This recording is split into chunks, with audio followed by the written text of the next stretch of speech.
le pionnier. J'ai bien connu jadis le vieux Baptiste Auclair. C'était un grand vieillard jovial, ayant l'air d'illurer d'un ancien capitaine en retraite. Autrefois, au nord-ouest, il avait fait la traite. Et sa fortune aussi, disait-on dans le temps. Mais cela n'était pas bien sûr, car à 30 ans, il était retourné, sans le moindre étalage, reprendre la charrue et sa place au village. Héritier de la terre et du toit paternel. C'est là que je l'ai vu, dans les jours solennels, arrière, et se faisant craqueter les jointures, de raconter ce qu'il nommait ses aventures. Il avait élevé 16 enfants, 8 garçons, au-dessus je ne sais plus combien de bessons, et 8 filles, tous 16 installés en ménage. Il n'en portait pas moins gaillardement son âge. J'ai, disait-il, bon pied, bon œil et sapristi. Sans me vanter, jamais je ne me suis senti si jeune et si dispos que lorsque la cohorte de mes petits-enfants vient frapper à ma porte. Et j'en ai, Dieu merci, 117, bien compté. Beau chiffre, n'est-ce pas? Tenez, vous plaisantez, vous autres, lorsque vous discutez politique, nation, avenir, l'œuvre patriotique, jeune gens, c'est la mienne.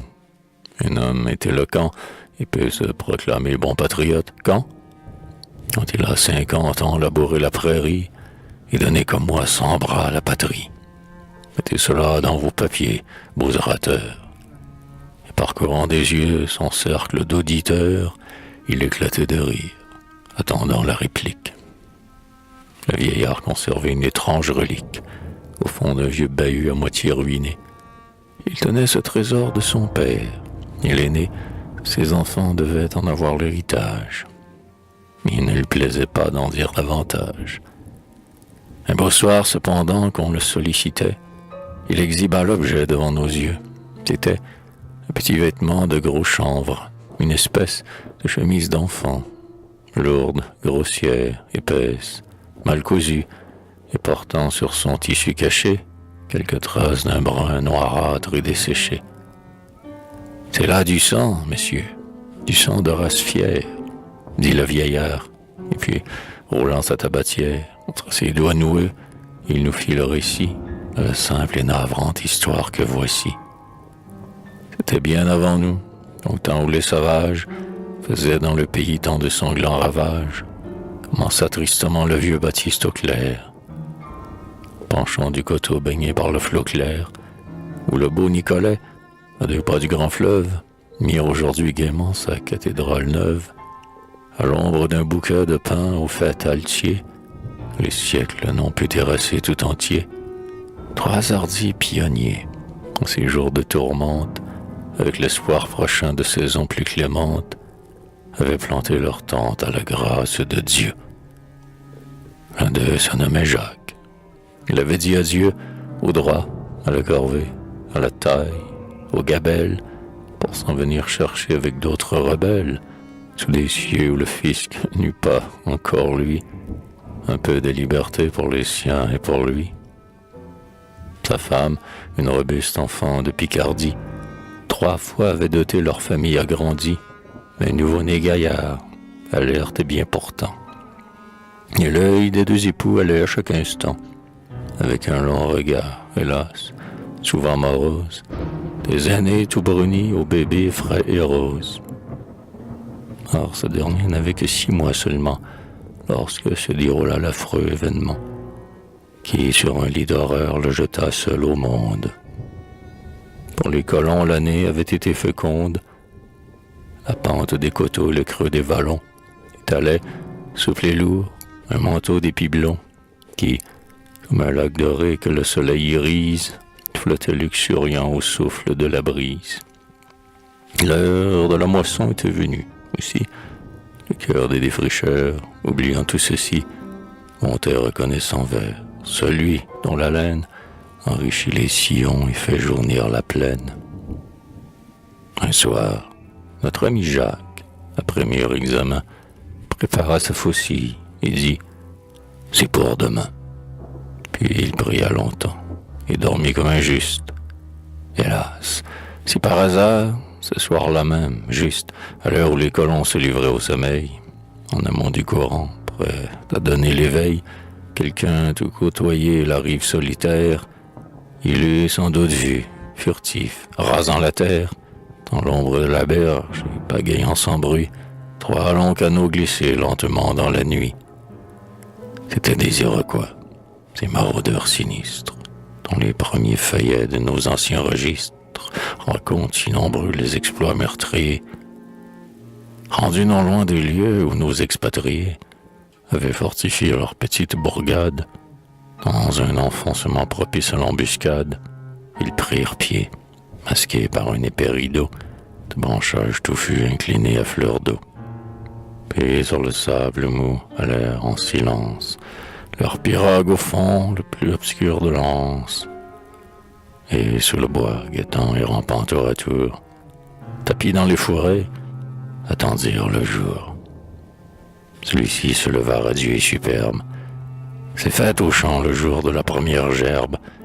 Aussi nos moissonneurs, les paniers à la main, dès l'aube, tout joyeux, se mirent en chemin. Les aînés, que la mère avec orgueil regarde, s'avançaient à pageur en piquet d'avant-garde, tandis que Jacques, ému, riait d'un air touchant, petit que sa femme l'était en marchant.